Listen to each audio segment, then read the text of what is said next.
¿Qué tal? Muy buenas noches. Nos da mucho gusto estar con ustedes. Se nos saluda aquí el doctor Brujito Piliado, el secretario aquí de la asociación. Tenemos hoy el gran honor de tener a la doctora Irene López. ¿Sí? ¿Lo dije bien? Muy bien, pues la doctora es compañera profesora de la Facultad de Derecho de la UNAM.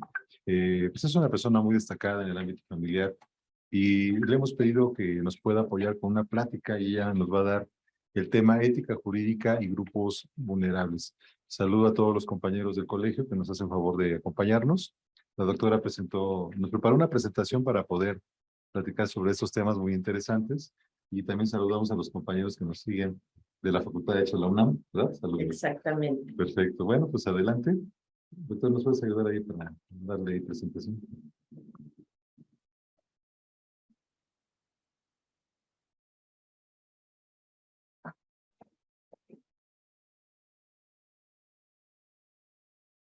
¿Sí la ven, verdad, compañeros? Sí, sí. Perfecto. A ver, pues Y adelante. muy claro se ve. ¿Qué tal? Muy buenas noches. Un gusto saludarles. Agradezco infinitamente esta invitación al Centro Universitario de Estudios Jurídicos, a su rector, el doctor Juan Radimbrana Cisneros García, al doctor Piliado también, Wilfrido Piliado, que es tan gentil de estar en esta mesa acompañándome. Bueno, vamos a hablar de un tema bien interesante, ¿cómo es? Dale, amigo. ¿Dónde lo puedo? Sí, sí, sí. Ajá, ahora sí. Listo. El tema, la charla que vamos a tener el día de hoy es referente a la ética jurídica y los grupos vulnerables. Bueno, miren ustedes, primero les voy a decir cuál es el objetivo de esta plática. Reflexionar cuál es la conducta que deben de tener las personas, quienes nos desempeñamos en el ámbito legal, con todos aquellos que conforman los grupos vulnerables. ¿Qué comportamientos son los que debemos asumir para la debida inclusión de todo tipo de personas y en distintas actividades?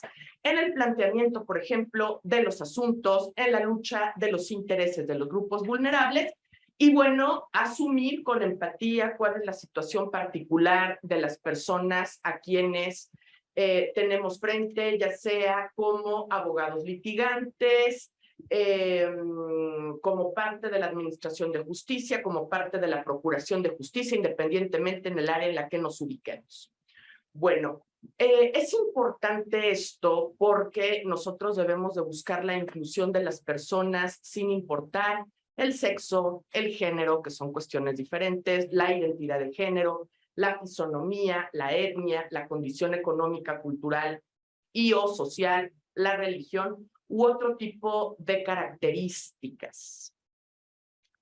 Y bueno, actualmente nos encontramos en un contexto triste, muy triste, en el ámbito legal, de descomposición social, de exclusión, indiferencia, inseguridad jurídica, corrupción e impunidad. Por eso estas charlas son tan relevantes y bueno, pues yo aplaudo que aquí en el centro se hagan este tipo de eventos, precisamente porque lo que tenemos que incitar es un comportamiento debido, empático para el ejercicio de la profesión.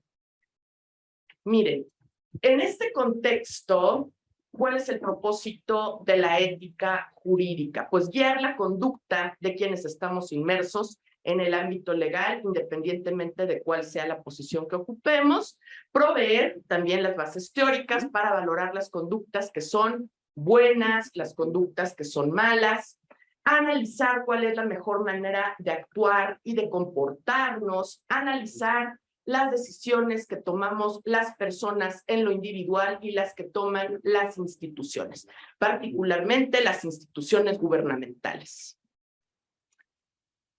Y bueno, determinar dentro de las varias alternativas posibles para actuar en un caso en concreto, cuál es la mejor opción y justificarla de forma racional y argumentada. La ética no solamente va a analizar o se va a centrar en lo que debe hacerse, ¿sí? Sino también en aquellas cuestiones que dejamos de hacer, que son conductas omisivas y que pueden ser por negligencia, por una mala planeación o por una falta de previsión. Y bueno, en este contexto, en este sentido, es muy importante los grupos vulnerables. Los grupos vulnerables de los que tanto se habla, pero que no se les, digamos que, analicen su conjunto, no se les da la debida relevancia, luego a veces incluso quedan invisibilizados al no ser mencionados, ¿verdad? Pueden ser, me voy a referir básicamente a estos, ¿sí? Aunque bueno, los grupos vulnerables es una lista interminable. Menores de edad, adultos mayores, discapaces, también las mujeres, personas que pertenecen a la diversidad sexual, quienes conforman las comunidades indígenas y bueno, también un grupo importante son los migrantes. Básicamente se trata de todos aquellos que se encuentran en una situación de desventaja, de desigualdad y puede ser por diversos factores, por factores históricos, económicos, sociales, culturales, ideológicos y hasta biológicos. Y por estas circunstancias han estado expuestos a la exclusión, a la pobreza, a la inequidad y a la violencia. Como consecuencia, precisamente, de esa situación que los deja en un estado de menor protección legal, siempre, deben de superar obstáculos, dificultades para la obtención de lo que les corresponde, para alcanzar los objetivos que tienen. Requieren siempre estos grupos, pues, de un esfuerzo adicional para incorporarse en todos los ámbitos en los que se desarrollan, en el ámbito económico, en el ámbito social, en todos los ámbitos, porque sufren sistemáticamente la violación de sus derechos fundamentales. Algunas circunstancias presentes en los grupos vulnerables, bueno, pues observamos que está relacionado con la edad, ¿verdad? Con la minoría o mayoría de edad, con el origen étnico o con el origen nacional, con su situación económica, con la condición física, con su nivel educativo o académico, con el sexo, que básicamente es la diferencia biológica, con la orientación sexual, también con la identidad sexual, que son cuestiones diferentes, y con las propias opiniones. Vamos a referirnos exclusivamente a los grupos que ya les mencioné con antelación, iniciando por los menores de edad, que son las personas mayormente violentadas en todo tipo de contextos, desde el contexto familiar, el contexto social. Bueno, aproximadamente existen 40 millones de personas menores de edad, refiriéndonos a niños, niñas y adolescentes, porque son aquellos menores de 18 años. Constituyen, en términos porcentuales, el 35% de la población, y de ellos, 21 millones aproximadamente viven en extrema pobreza y tan solo 4 millones de menores ni siquiera asisten a la escuela.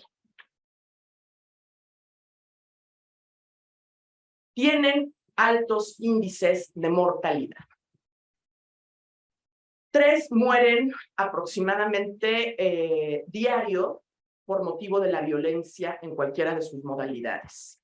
Dentro de las personas desaparecidas, porque no debemos de olvidar que somos un país de desapariciones forzadas, 1 de cada 5 desaparecidos es menor de edad, para que vean la incidencia y la violencia tan grande que existe en contra de los menores de edad. ¿Cuáles son los problemas que enfrentan los menores de edad? Bueno, pues la extrema pobreza, marginalidad, el bajo aprovechamiento escolar, la inasistencia a la escuela, porque como les digo, pues más de 4 millones ni siquiera son matriculados en los centros educativos, problemas de salud como obesidad o desnutrición, padecen obesidad 3 de cada 10 niños y 4 de cada 10 adolescentes. Somos un país con un problema muy serio de obesidad infantil. En materia de violencia, bueno, es el grupo mayormente violentado. Aproximadamente cada 30 minutos llega a un centro hospitalario un menor que ha sido violentado. Y bueno, todo tipo de explotaciones en su contra, desde explotaciones laborales, sexuales, la incorporación a redes de trata, a la delincuencia organizada, precisamente porque son inimputables. Y bueno, tiene que ver con una serie de factores el por qué incorporan a los menores a la delincuencia organizada, aparte de que son un grupo vulnerable, los van preparando. Es algo terrible. Miren, el cerebro humano aproximadamente termina de desarrollarse a los 25 años. Los menores son personas extremadamente impulsivas. Entonces, a los grupos de la delincuencia organizada les interesa en particular incorporarlos desde las menores edades para que, pues, digamos, vayan escalando en el contexto de la delincuencia organizada y pronto se conviertan en sicarios sin ningún tipo de escrúpulo. Los adultos mayores, otro de los grupos, el segundo grupo mayormente afectado y reconocido como grupo vulnerable, ¿verdad? Porque después de toda una vida vuelven a constituirse como si fueran menores. Son aproximadamente 15 millones de adultos menores, de adultos mayores en México. En términos porcentuales, bueno, hay más mujeres que hombres que son adultos mayores. Debemos de decir que la mayor parte de los adultos mayores trabajan informalmente y otros trabajan subordinados, en trabajos además en los que se les paga poco. La mayoría carecen de servicios de salud, aproximadamente en un 60%. Un gran número están discapacitados, ¿sí? Tienen algún problema en cuanto a la movilidad, algún problema sensorial, ¿verdad? Entonces, son aproximadamente 3.4 millones de adultos mayores los que padecen discapacidad ya determinada, pero hay otros muchos que se ven afectados, ¿verdad? Sin ser discapacitados. Tienen limitaciones sin ser discapacitados. Y esa es una población mayor, incluso 4.7 millones de adultos mayores que no son discapaces, pero tienen serias limitaciones para llevar una vida normal.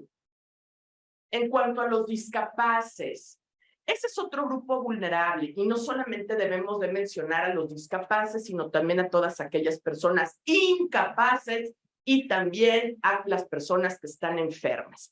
En este rubro es importante que diferenciemos porque, bueno, no es lo mismo un incapaz que un discapaz. Una persona incapaz es aquella persona que no puede gobernarse a sí misma, ¿verdad? Una persona discapaz es otra situación, es una persona limitada en cuanto a sus funciones motrices, sensoriales, pero no tiene que ver con la incapacidad. Esto últimamente, bueno, pues ha sido, desgraciadamente, en muchos momentos se le ha confundido, ¿no? Porque hoy en día existe una ley en la que se reconoce que existe la discapacidad mental, ¿no? Entonces, para quienes somos tradicionalmente civilistas, bueno, pues esto no es posible, la discapacidad es otra cosa. Hay discapacidad motriz, sensorial, o sea, de otra forma, pero no puede ser lo mismo que la incapacidad. O sea, realmente esto en la práctica genera múltiples problemáticas, porque incluso la Corte ha señalado, la Suprema Corte de Justicia de este país, ha señalado que el estado de interdicción, los juicios de interdicción son inconstitucionales, ¿no? A veces con ese afán de proteger tanto a ciertas poblaciones vulnerables se termina desprotegiendo, lo cual es una situación verdaderamente caótica, porque en la práctica una persona que es incapaz sí necesita necesariamente ser sujeto a un juicio de interdicción y que exista el dictamen de 2 peritos, tal como lo exige el Código de Procedimientos Civiles, en los que se determine, bueno, pues cuál es el estado de incapacidad que tiene, qué actos es posible que realice esa persona incapaz por sí misma y qué actos no puede realizar por sí mismo y necesita, para efecto de realizarlos, de un tutor, ¿no? Hoy en día, bueno, pues la Corte ha dicho que no es posible, que es inconstitucional la interdicción, limitar a las personas que son incapaces, ¿verdad? A las cuales quiere desconocer y llamarles discapaces mentales. Entonces, esto es muy problemático, ¿sí? Y yo creo que aquí sí tenemos que ser muy puntuales y verificar que una cosa es la incapacidad, como les digo, y otra la discapacidad. Incapacidad, entonces, son aquellos que no pueden gobernarse a sí mismos. Discapacidad, aquellas personas que están limitadas en algún sentido, pero que tienen que ver con el movimiento o con sus facultades sensoriales, ¿verdad? Pero que no por ello las personas discapaces son incapaces, que son situaciones diversas. Bueno, en particular, las personas que son discapaces en este país son aproximadamente 7.2 millones de habitantes. En términos porcentuales son el 6%. Particularmente, como ya dijimos, la mayor parte de los discapaces suelen ser adultos mayores, casi en su mayoría. Y bueno, la mayor parte de las personas discapaces además son mujeres. Esa es otra particularidad. ¿En dónde sufren las personas discapaces una mayor violencia? ¿En qué contextos en donde se desarrollan? Bueno, debo decirles que los mayores contextos de violencia para los incapaces, discapaces y personas enfermas es en los propios servicios de salud, ¿verdad? Y bueno, decir que no todas las personas tienen servicios de salud a su favor, ¿verdad? Aquellos que pueden gozar de esos servicios de salud. También otro lugar en donde son terriblemente violentados, excluidos, es en el transporte público, en la propia familia. No olvidemos que la familia, yo que soy familiarista se los digo, es el primer contexto de la violencia, donde la violencia se presenta por primera vez en todo tipo de personas, menores, adultos mayores, discapaces, ¿sí? Mujeres, es donde se aprende, donde se reproduce la violencia y donde finalmente, bueno, pues es reproducida en los demás contextos sociales. Los problemas que enfrentan las personas discapaces, incapaces y enfermas, bueno, pues son tasas de pobreza muy altas, la estigmatización por la condición que padecen, la consideración de que no son personas aptas para el trabajo, la falta de accesibilidad a todo tipo de lugares, ¿no? Calles, transporte, instalaciones en general. Falta de servicios para facilitarles la vida, el acceso a la instrucción académica, recursos incluso para defender sus propios derechos. En cuanto a los grupos vulnerables por la diferencia sexual, pues tenemos prácticamente y básicamente a las mujeres. Debo decirles que aproximadamente la población de nuestro país asciende a 133 millones de personas. La mayor parte somos mujeres, en un 50.7%, y varones son 49.3%. Entonces, la población femenina es mayoritaria, ¿sí? Las únicas estadísticas que se tienen hasta la fecha por parte de instituciones oficiales como es el INEGI, ¿sí? En materia de violencia y de exclusión de las personas por razón de su sexo, particularmente de las mujeres, pues nada más se restringen al ámbito doméstico, al ámbito familiar, ¿sí? Y en el cual se ha verificado que las personas mayormente violentadas son las mujeres, ¿sí? Y que el principal agresor son los varones. ¿Cuáles son las principales causas, los motivos por los que se les violenta a las personas por razón de su sexo? Bueno, pues esto está vinculado a los roles de género, ¿sí? Los roles de género no es una cuestión natural, es algo que ha sido construido a lo largo de la historia, de la sociedad y de las propias culturas, ¿no? No es natural el que te digan, las mujeres tienen estos papeles asignados, los hombres tienen estos papeles asignados. ¿Y por qué hay violencia? Porque si tú no quieres cumplir con los roles que han sido asignados tradicionalmente, te quieren meter al riel a como de lugar, ¿no? Entonces ahí vienen los actos de violencia, ¿no? A ver, tú mujercita, pues tú deberías de estar encerrada en tu casa, teniendo hijos, atendiendo a tu marido. ¿Cómo se te ocurre? Bueno, pues estar desplegada en los ámbitos profesionales, además tener éxito, tener posgrados, tener bla, bla, bla. O sea, no, ¿verdad? Hay quienes eso pues, les afecta muchísimo. Entonces, por eso es que surge la violencia. Incluso en ese tipo de situaciones podemos entender la violencia feminicida. O sea, tú te pones al tiro con tu pareja porque está comprobado, ¿verdad? Perdón que les hable así, pero bueno, aquí el doctor Juan Rimbrana me dijo que era una charla, ¿verdad? Como muy casual, muy, ¿no? Entonces, bueno, pues me disculparán, estoy así como me comporto en mis clases y aquí hay varios de mis alumnos y pueden, que están unidos en el Zoom y pueden corroborarlo. ¿Qué pasa? ¿Por qué la violencia feminicida particularmente es ejercida, se ha comprobado por quienes son las parejas sentimentales de las víctimas? Entonces, ¿por qué alguien que dice amar al otro lo asesina? Pues porque se salió del riel, ¿no? Porque te pusiste al tiro, porque no estás cumpliendo lo que se pensaba que tenías que hacer por razón de tu sexo. ¿Sí? Porque aparte de estar restringida a la casa, está restringida a las actividades domésticas, no ser proveedora principal, porque además hay un fenómeno dentro del feminismo, que es la feminización de la pobreza. ¿Sí? Se asume que las mujeres tenemos que ganar menos o no podemos estar en las esferas donde se desarrollan los recursos económicos, tenemos que estar relegadas.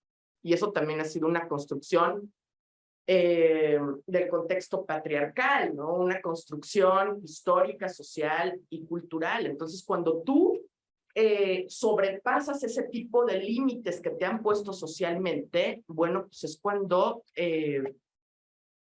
sufres la violencia para tratar de tener un control respecto de esas féminas que no pretenden asumirse como obedientes, sumisas, etc. ¿Sí?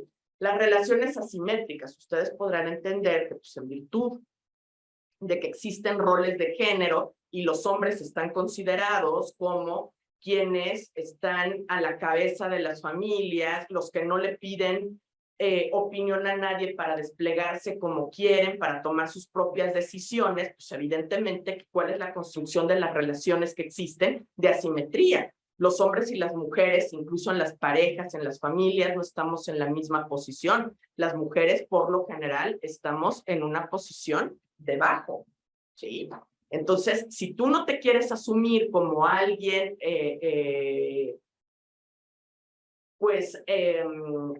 obediente y sumisa, ya tenemos problemas, ¿sí? Y luego la historia de vida del agresor y la víctima. ¿Dónde se aprende la violencia? Pues básicamente, como les digo, en el primer contexto de todos los seres humanos, en el primer grupo social con el que el individuo entra en contacto, que es la familia, que cumple una función socializadora interesante, y entonces ahí se aprende la violencia, ¿sí? Violencia, que son patrones de comportamiento que se van reproduciendo de generación en generación, ¿sí? Y que se extienden, son extensivos estos comportamientos al ámbito social. Yo lo que les digo a veces a los compañeros, pues es que nosotros a veces tenemos comportamientos de personas a las que ni siquiera conocimos, de 4 y 5 generaciones antes, de gente que se murió y que ni siquiera hemos visto en las fotos.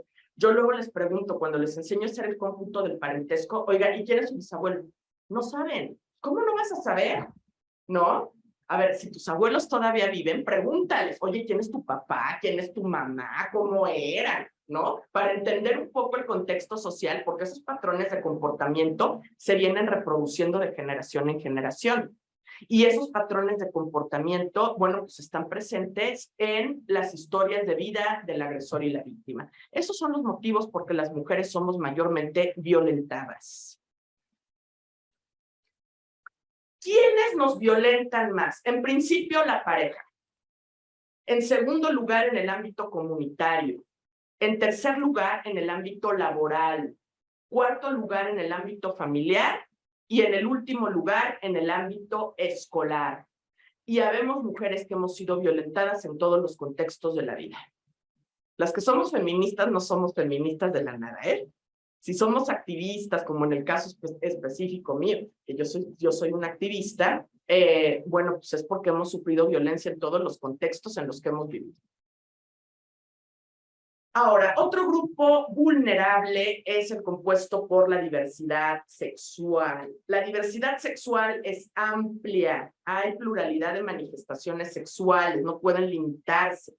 Es variada, cada vez es más compleja y llena de matices. Existen personas, no es lo binario, ¿no? Porque la mayor parte de las personas piensan, ay, es que es heterosexual u homosexual.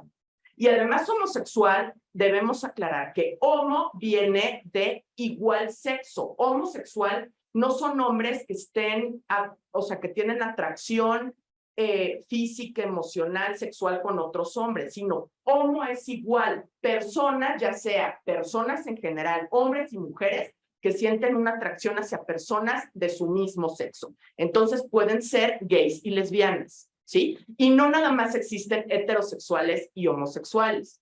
Hay también en esta variedad, en esta diversidad sexual, personas que son bisexuales, personas que son transgénero, transexuales, intersexuales y queer. Estos queer son personas que no quieren ser encasillados en una categoría específica, ¿sí? No es bien interesante. Yo quisiera tener todo el tiempo del mundo porque nos podríamos pasar aquí platicándoles quiénes son unos, quiénes son otros, cuáles son sus diferencias, ¿sí? Pero bueno, quiero decirles que finalmente la diversidad sexual es amplia. Los queer son como esos que no quieren que los encasillen. A mí no me digas que yo soy intersexual. Yo no quiero ser bisexual. Yo soy queer. Soy lo que soy. ¿No? Unos raros. Pero bueno, así son, ¿verdad? Por eso de LGBTTI, ¿sí? La diversidad sexual es enorme. Oigan, y en el ámbito de los abogados, les quiero aclarar que no digan, por favor, que, ay, tiene sus preferencias. No, no, no. Estos de la corte ya ven que cometen unos errores bárbaros, los propios legisladores iguales, están tremendos, ¿no? No son lo mismo las preferencias sexuales que la orientación sexual, ¿ok? La preferencia sexual es alguien que es activo sexualmente. A ver, ¿qué te gusta hacer? Ese es otro asunto, pero no tiene que ver con tu orientación sexual. Tu orientación sexual sí es hacia qué tipo de personas te sientes atracción. Y la atracción puede ser física, mental, sexual, intelectual, bueno, de todo tipo, ¿sí? Entonces, ¿qué es lo que les quiero decir? La orientación sexual, tú no la eliges, ¿eh?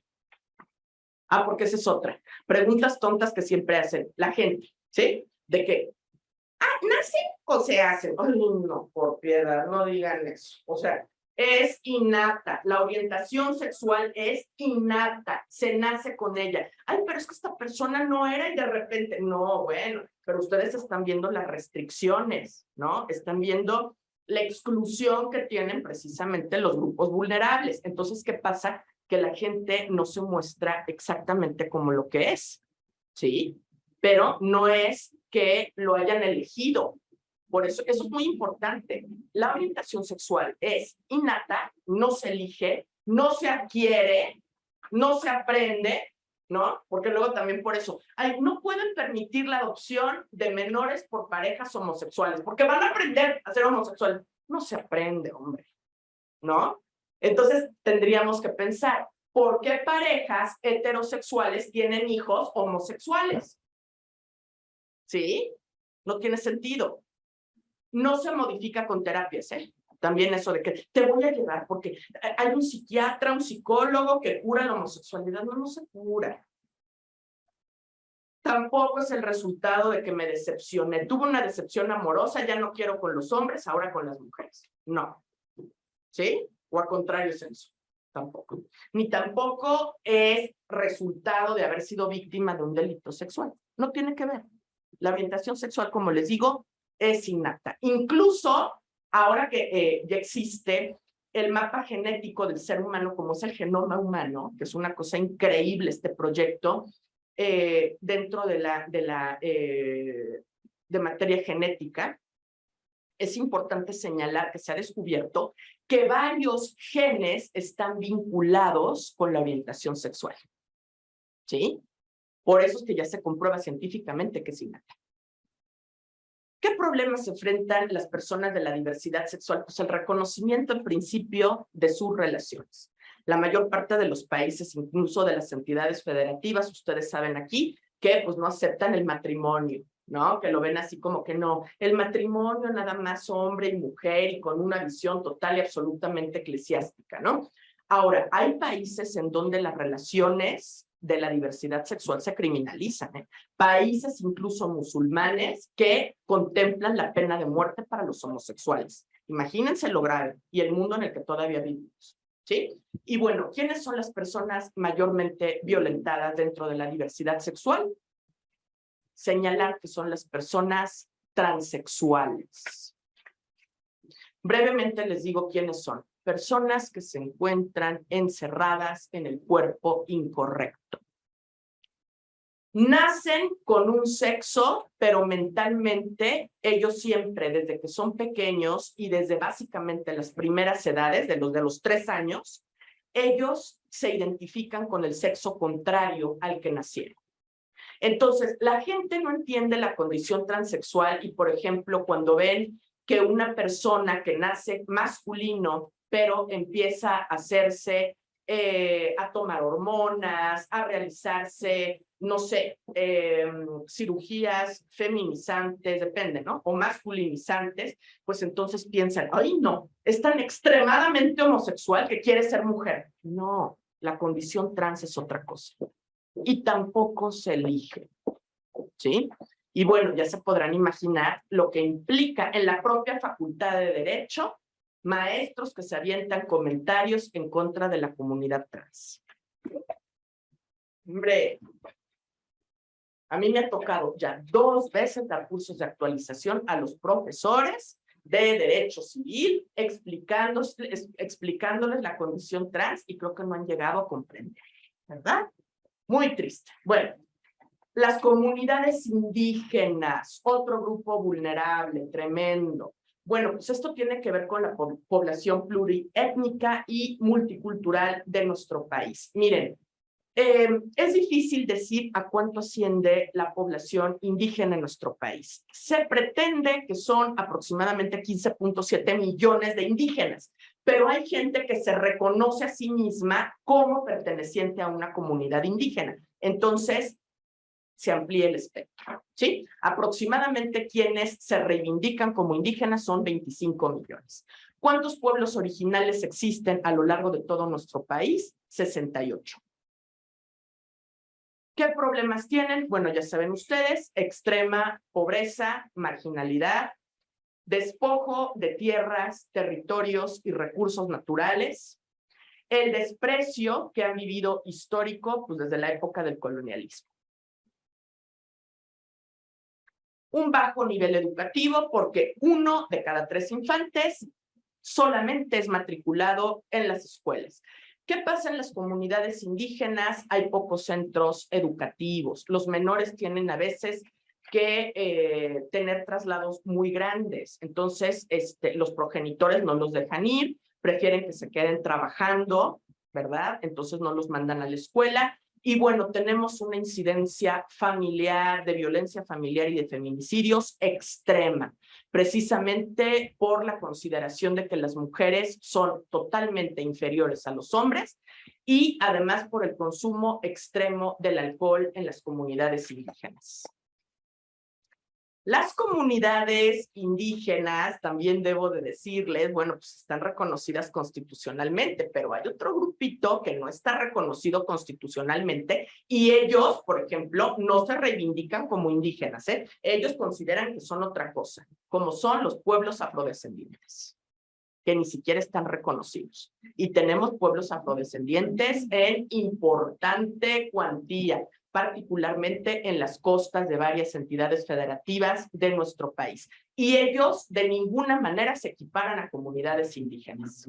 Entonces son pueblos, híjole, históricamente vulnerados porque ni siquiera tienen un reconocimiento legal.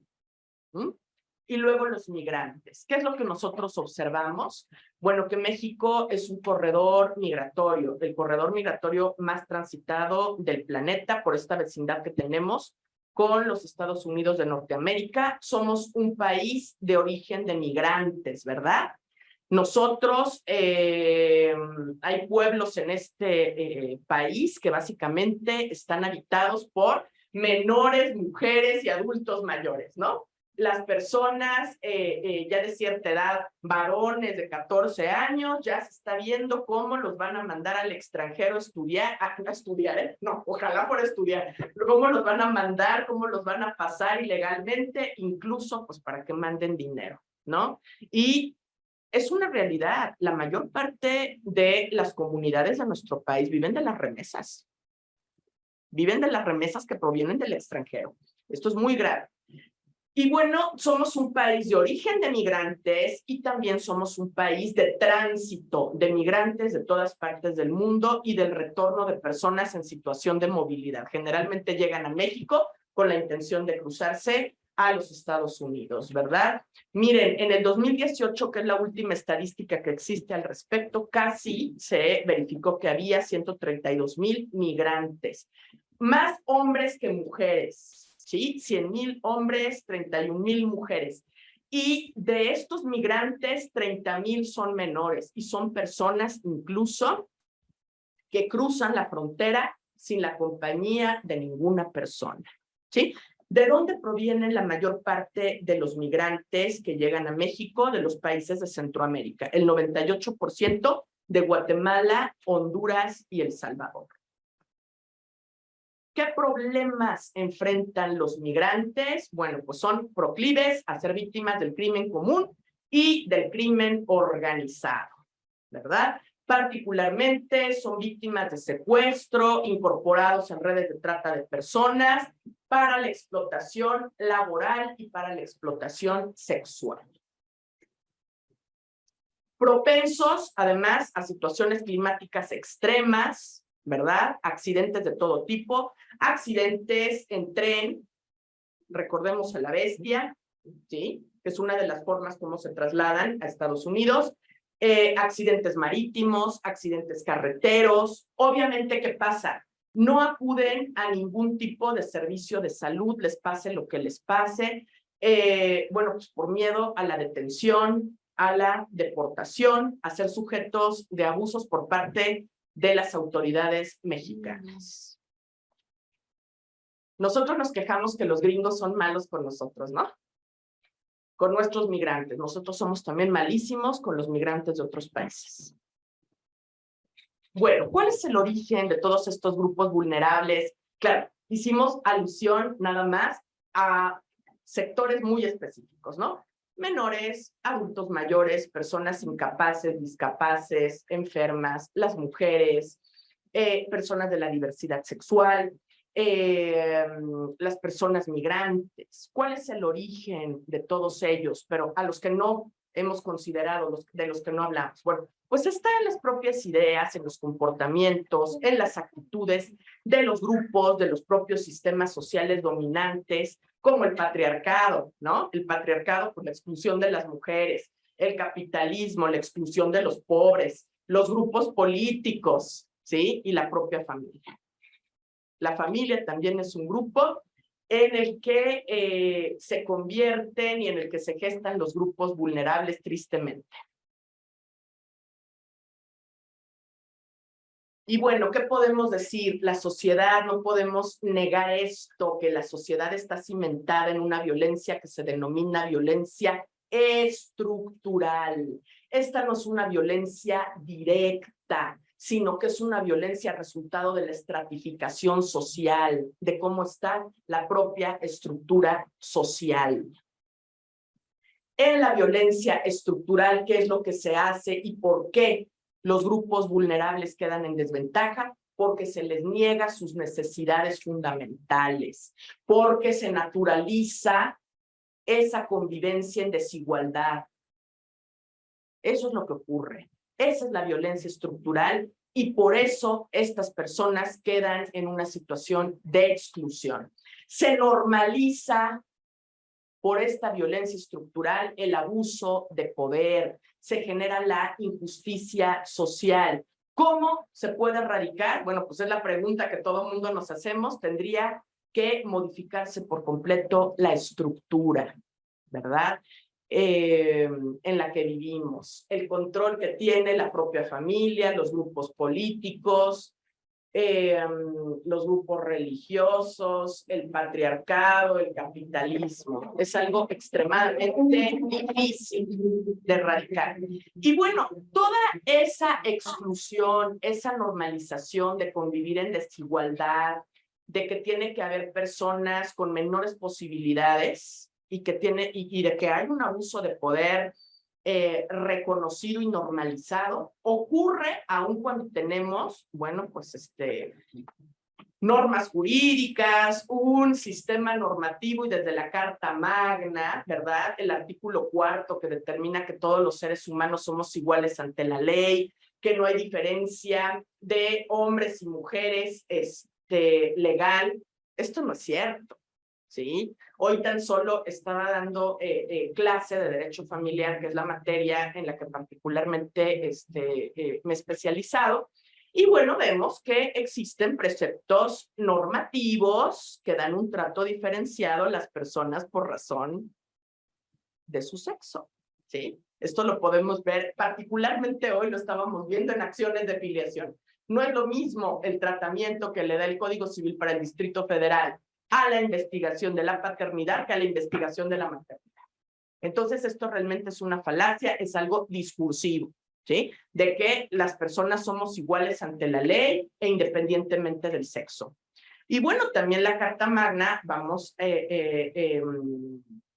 se determina en la Carta Magna, ¿verdad? Que no puede haber discriminación, no puede existir exclusión de las personas por ningún motivo. Y se hace referencia al origen étnico, al origen nacional, al género, a la edad, discapacidad, condición social, condición de salud, religión, opiniones, aquí preferencias sexuales. Eso está mal determinado en la Constitución, porque como les digo, las preferencias sexuales es lo que tú prefieres hacer en las actividades sexuales, pero que es diferente de la orientación sexual, que la orientación sexual es hacia quiénes, qué tipo de personas son las que te atraen de manera física, emocional, sexual, intelectual, que eso es la orientación sexual. Yo entiendo que pretendieron señalar que era la orientación sexual, pero indebidamente le llaman preferencias sexuales. Entonces, nosotros que somos abogados y que estudiamos posgrados y todo lo demás, pues no debemos de confundir, ¿verdad? El estado civil también es una forma de exclusión y lo prohíbe la Constitución, ¿no? Cualquier otra forma, la que sea análoga a estas, que atente contra la dignidad humana o que tenga por objeto anular o menoscabar los derechos y las libertades de cualquier persona. Entonces, eso está en la propia Carta Magna. ¿Sí? Pero ¿qué nos muestra la realidad? Pues que aun cuando existen presupuestos normativos, pues estos realmente son insuficientes y que además en la práctica se aplican de forma diferenciada. Por eso es importante hablar de los grupos vulnerables y cuál tiene que ser el comportamiento de todos nosotros que estamos en el ámbito jurídico. ¿Cuál tiene que ser la correcta atención de los grupos vulnerables? Miren, todos, el que sea, autoridades, cualquier tipo de persona, los abogados, todo tipo de profesionales, no solamente se restringe incluso al ámbito legal, ¿no? Debemos identificar quiénes son los grupos vulnerables, aquellas personas que están en una situación de desventaja por los diversos motivos que hemos señalado. Debemos de entender cuáles son sus características. ¿Cómo es que estas personas en el contexto económico, social y cultural se pueden ver afectadas legalmente, ¿no? Cuando están en un asunto legal, o sea, cómo todas estas circunstancias les pueden afectar. Por eso, a ver, así como un manual de ética jurídica, ¿qué tendríamos que hacer con relación a los grupos vulnerables?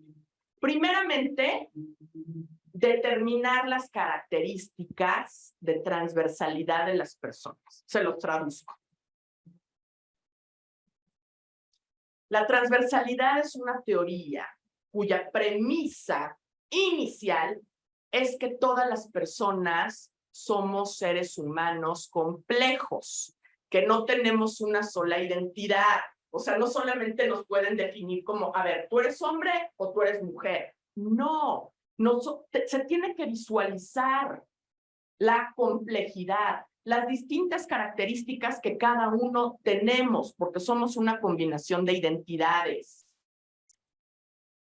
Miren, aquí un ejemplo de la combinación de identidades, que esto lo viven millones de personas. A ver, puede tratarse de una mujer, pero que a la vez es adulto mayor, que puede pertenecer a una comunidad, a un pueblo original, ser indígena, que además puede sufrir una discapacidad, por ejemplo, no ver o no oír, que además puede pertenecer a la diversidad sexual, ser lesbiana.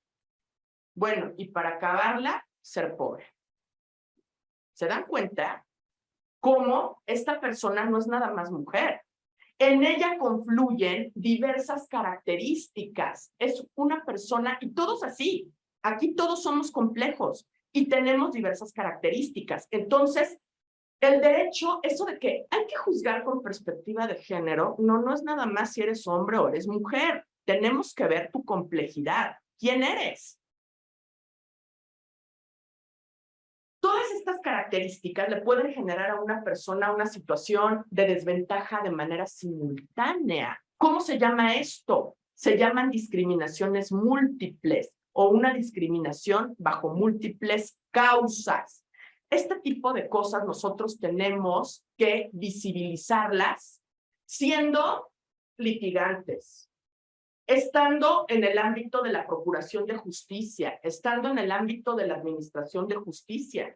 Es inminente que lo visualicemos.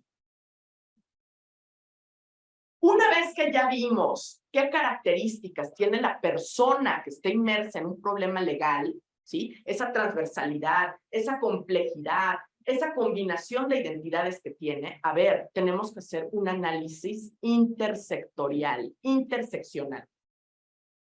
¿Qué es esto? A ver, vamos a ver cómo las distintas identidades de una persona, ¿sí? Precisamente por esas distintas identidades que tiene, puede sufrir diversos tipos de discriminación. ¿Sí? Entonces, aquí, ¿cuál es el problema? ¿En qué radica? ¿Cómo podríamos garantizar los derechos de las personas independientemente de sus características, de que tengan acceso a los mismos derechos y oportunidades? Porque, bueno, ¿cómo lo podemos hacer? En principio, porque las personas no pueden ser juzgadas ni pueden tener un tratamiento en los órganos de justicia o en la procuración de justicia de la misma manera. Tenemos que verlas no como una receta de cocina, ¿verdad? Que siempre tiene que tener los mismos ingredientes, sino en su particularidad. Claro, siempre te dicen que no es factible hacer eso porque tienen un exceso de trabajo y que cómo van a estar viendo el caso concreto, ni modo lo tienen que hacer. Esa es la única manera en que se pueden garantizar la igualdad de los derechos y la igualdad de oportunidades, porque las identidades y las características cuando se entrecruzan y se combinan, dejan mayormente expuestas a las personas a la exclusión, a la restricción y a la propia discriminación. Entonces las personas se encuentran en un mayor grado de vulnerabilidad. Esto es algo que, bueno, nosotros lo podemos reflexionar ahorita en este instante, pero esto lo sabrán en la procuración de justicia, en la administración de justicia. Pues evidentemente que no, ¿verdad? Que son tan limitados, ¿sí? La actuación hoy en día, que además estamos pues en una descomposición social y que ya se lleva de una manera tan mecánica, ¿no? Y se los digo porque yo lo viví, yo fui proyectista de juzgado de primera instancia en materia civil y en materia familiar y los jueces así, no, pues esto se resuelve así, o sea, como si fueran recetas de cocina. Hay estos presupuestos, esta es la sentencia. Oye, que no se le puede variar tantito porque pues hay características particulares en cada caso. No lo hacen. Es dramático. ¿Sí? Entonces, a ver, ¿cuál debe de ser la actuación? ¿Sí? Porque, bueno, la ética nos tiene que servir para eso, para inducir, para hacer, incidir, ser una guía de cuál tiene que ser el comportamiento de quienes estén en los distintos ámbitos de procuración, administración de justicia. Bueno, tiene que ser con un enfoque, los casos tienen que ser con un estudio muy particular, diferencial y especializado, ¿sí? No se puede nada más reconocer a las personas en virtud de su diferencia sexual. Ay, esta es mujer y este es hombre. No, ¿eh? Reconocer únicamente las calidades de hombre y mujer, eso no significa juzgar con perspectiva de género. Juzgar con perspectiva de género implica ver esta transversalidad que les digo, las distintas identidades que tiene una persona y luego, en virtud de esas características particulares de que no es una sola cosa, son distintas cosas, cada quien somos distintas cosas, en virtud de eso, ¿cuáles son las probables discriminaciones, exclusiones, restricciones que por esas características específicas que tenemos podemos sufrir? Y bueno, señalar algo muy importante. A ver, que si somos iguales a los hombres, las mujeres, pues evidentemente que no. No somos iguales de ninguna manera, ni anatómicamente, físicamente, eso es una barbaridad. No somos iguales, ¿sí? ¿Qué es lo que queremos las mujeres? Tener igualdad de derechos y de oportunidades únicamente. ¿Los seres humanos incluso son iguales entre sí? No. Ni las mujeres somos iguales a los hombres, ni los hombres son iguales entre sí, porque ya vimos que son particulares, tienen características y son identidades complejas. Ni los hombres son iguales entre sí, ni las mujeres somos iguales entre sí. ¿Se dan cuenta? Porque se tiene que hacer un estudio diferenciado y muy especializado de los casos en concreto, e incluso como personas que vamos a pedir justicia, ¿no? Que somos, que ejercemos el ejercicio libre de la profesión, visibilizar estas características en aquellos a los que estemos representando. Eso es muy importante. Bueno, reiterarles entonces que las personas somos complejas, que no tenemos una sola identidad y que las distintas identidades que tenemos son factores a veces de desventaja, factores de opresión o también factores que pueden ser de privilegio de forma simultánea. Y bueno, ¿qué es lo que nos preocupa? Nos preocupan las discriminaciones múltiples, porque hay personas con una mayor vulnerabilidad. O sea, como ustedes ven, los grupos vulnerables no es nada más, a ver, las mujeres, los discapaces, sino que las personas están en varios. Es importante, importantísimo, algunos presupuestos hipotéticos que se encuentran en la legislación secundaria. Ejemplo, la Ley General de Víctimas que dispone que hay una necesidad permanente de capacitar a todas las autoridades que tengan contacto con las víctimas. Y específicamente quienes están en la procuración y en la administración de justicia. ¿Por qué? Porque ¿qué es lo que se hace cotidianamente? Revictimizar, ¿verdad? Ya una persona sufrió un delito y lejos de darle un tratamiento respetuoso, diferenciado, especializado, va a la autoridad y otra vez a infringir y violar sus derechos de forma, bueno, pues cotidiana. Y esta capacitación que se les proporciona a quienes trabajan en la administración y en la procuración de justicia, bueno, pues debe de tener contenidos temáticos que les hagan entender a los funcionarios cuál debe de ser esa atención especializada, ¿sí? Porque además no es lo mismo una víctima de trata laboral que una víctima de trata sexual, ¿verdad?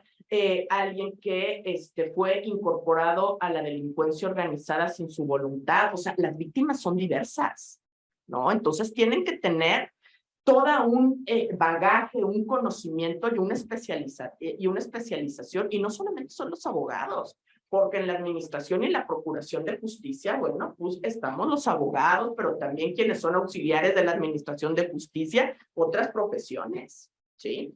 Y bueno, lo que se busca es preservar precisamente los derechos de las víctimas al entender en qué discriminación múltiple se encuentran. Aquí viene algo importante para todo tipo de universidades. El artículo 164 de la Ley General de Víctimas determina que se deben de celebrar convenios de colaboración de las universidades, de cualquier tipo de institución educativa, ya sea pública, privada, nacional o extranjera, para dar esas capacitaciones para la atención particular de las víctimas. Esto es muy triste. Fíjense que yo, por el tiempo que trabajé también en la Procuración de Justicia, nos daban capacitaciones, pero capacitaciones que ni siquiera estaban relacionadas con el trabajo que efectuábamos.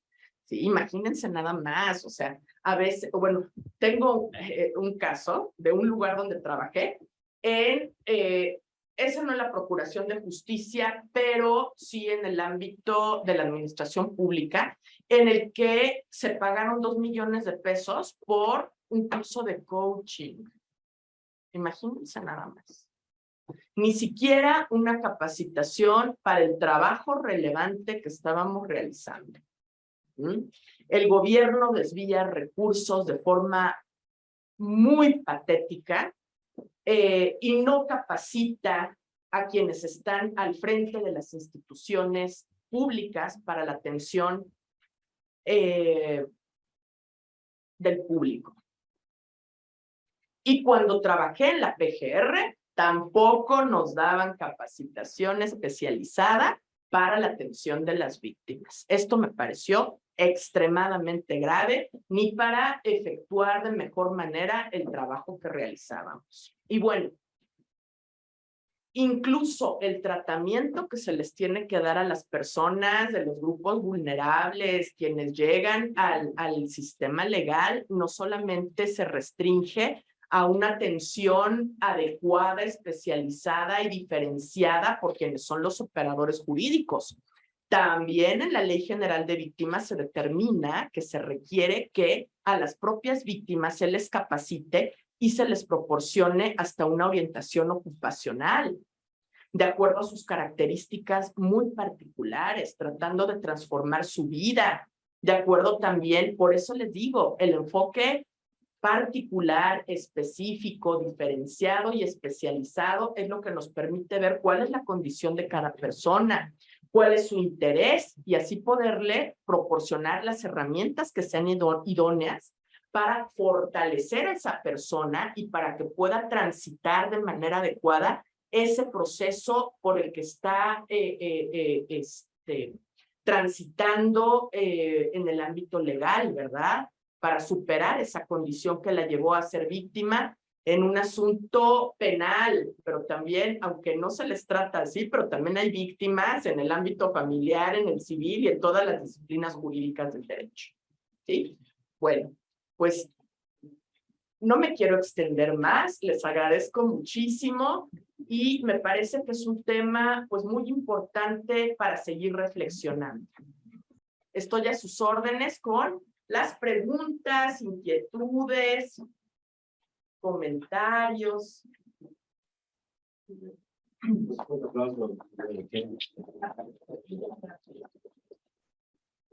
Es un tema muy interesante, yo creo que se reflexiona mucho, ¿no? En relación al tema de discriminación, siendo que nuestro primer artículo de la Constitución prohíbe la discriminación y se viola todos los días, ¿no?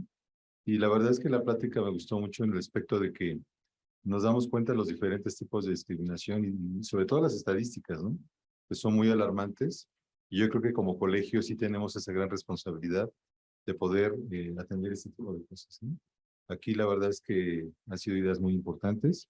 Siempre el tema, digo, yo también llevo muchos asuntos familiares, sé que siempre hay diferentes miradas, ¿no? Hay diferentes miradas y hay quien, siendo hombre, se siente agredido, ¿no?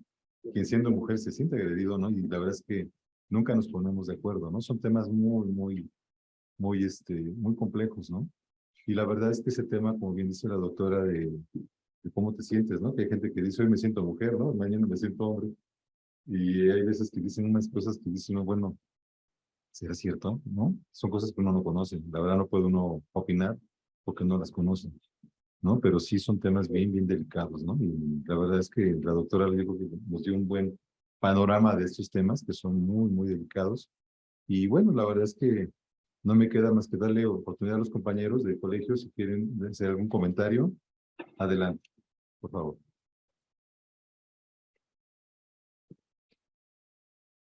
¿Alguien desea participar?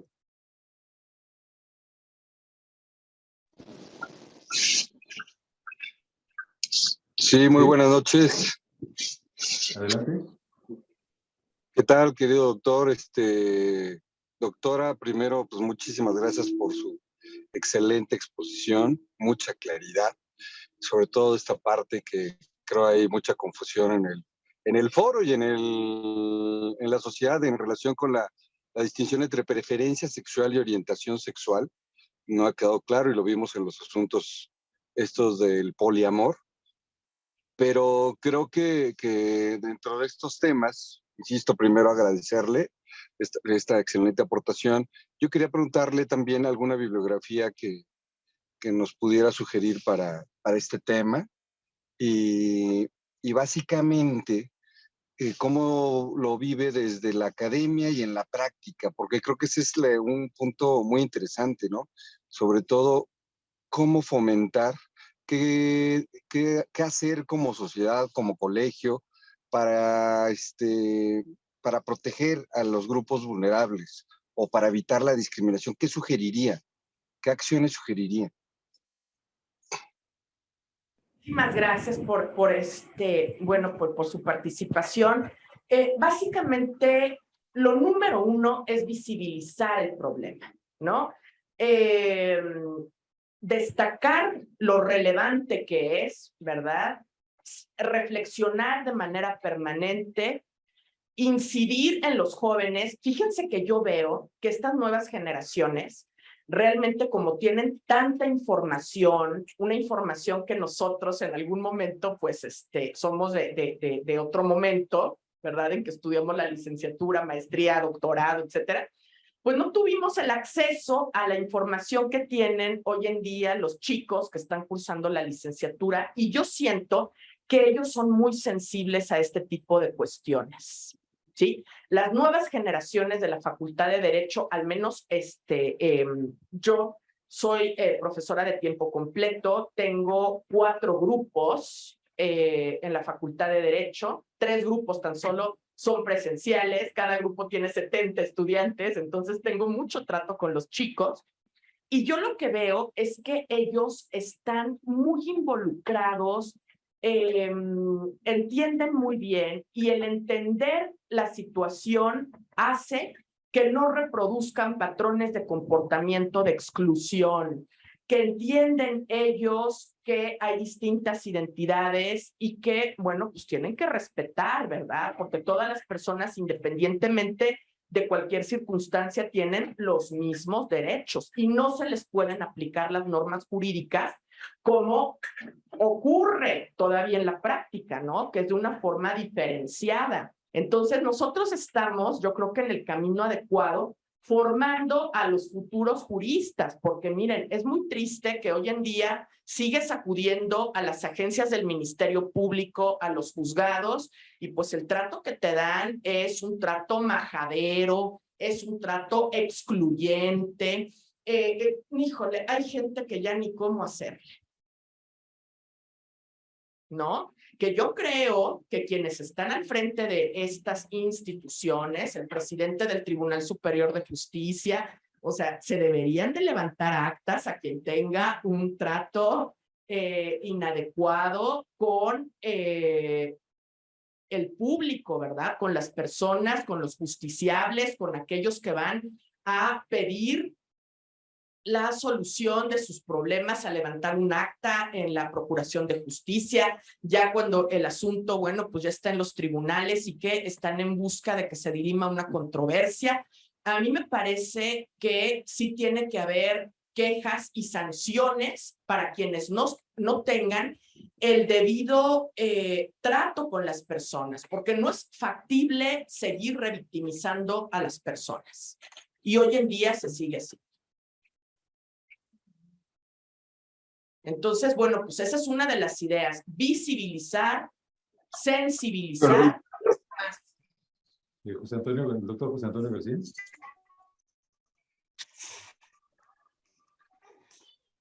Adelante, doctor. Creo que tiene la mano levantada. Sí, soy yo, doctor.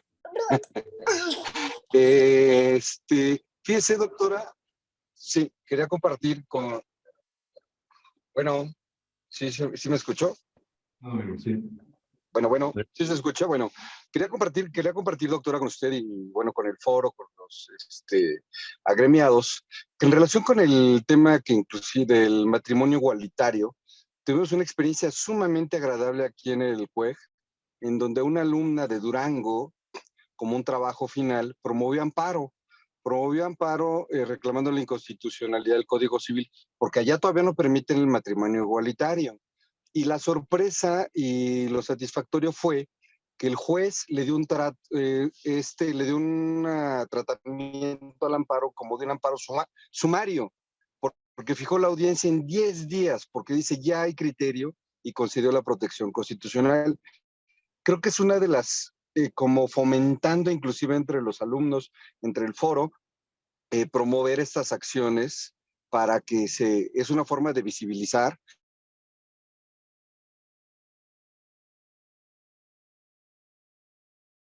Pero también me gustó mucho cuando dice estas características de las orientaciones sexuales, que dice, no es que lo adquirió, no es que lo va a mandar a terapia, pero esta parte hay una ABC de decir, se nace, no es un, permítame este comparativo que es muy común, donde dicen, no es gripa, si no lo tienes no se te va a pegar, no pasa nada. Pero yo creo que este tipo de información es muy importante, pero además, por eso preguntaba yo, como un ABC del sustento, decirle, miren, esto ya es un tema hasta clínico, ¿no? Yo escuchaba, no sé si esté en lo correcto, un psiquiatra que él había hecho un estudio y analizó inclusive la composición cerebral de una persona y dice, es que tiene cuerpo de hombre, pero tiene la estructura de una mujer. Entonces no es un tema de que él quiera o no quiera, sino que ya es una fisiológico, ¿no? Eso es lo que yo quisiera dejar en la mesa como el ABC de dónde decir, a lo mejor pues lo digo yo y me lo pueden creer, pero si no, miren, aquí está el respaldo. Aquí está el respaldo de las características que menciona. Es cuanto. Muchas gracias a todos y felicidades, doctora, por su exposición. Muchas gracias, doctor. Pues ojalá pudiéramos hacer, bueno, no te quiero comprometer, pero ojalá pudiéramos platicar de la diversidad sexual, ¿no? Empezando por decir que sexo y género no son la misma cosa, ¿no? Y luego decir quién es quién. porque en el ámbito legal, a mí sí me interesa muchísimo formar a los alumnos de la facultad para que entiendan quién es quién, porque es lo que les digo, la mayor parte de los alumnos de la Facultad de Derecho de la UNAM tienen el perfil para ser funcionarios de la Procuración de Justicia y de la Administración de Justicia. Entonces a mí se me haría terrible que ellos no supieran reconocer quién es una persona homosexual, quién es una persona transgénero, quién es una persona transexual o intersexual. ¿Sí? Eso es importante. Para no vulnerar, para no discriminar a quienes llegan a pedir la atención. Eso me parece que es importante, ¿no? Que ojalá podamos hacer, pues, alguna charla que tenga que ver con esto. Muy bien. Ricardo Villanueva. Ricardo. Hola, ¿qué tal?